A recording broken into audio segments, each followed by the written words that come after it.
почнеме? Да. Дом предлага одложување на носењето на законот за високо образование за да се обезбеди широка јавна дебата и да се земат во предвид аргументите на студентите и професорите. Ова е многу сериозен закон кој е многу важен за целото општество и бара длабинска анализа на целиот образовен систем. Затоа што ако постои можност за продукција на лоши кадри и лажни дипломи, тоа е проблем на институциите и на системот.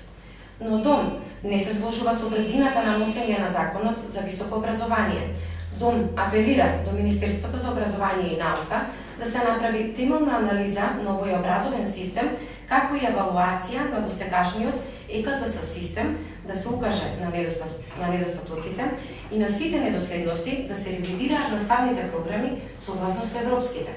Во спротивно, доколку на брзина се прифати ваква реформа во високото образование, Дом е убеден дека тоа нема да придонесе до подобрување на квалитетот на образованието, при тоа ќе се наруши интегритетот на професорите и автономијата на универзитетите, а ризикот од несакани ефекти и негативни последици од набрзина донесените промени во високото образование е несомнен. Дом генерално ја поддржува идејата на Министерството за образование и наука за подобрување на квалитетот на високото образование и негово приближување кон образованието на реномираните европски факултети.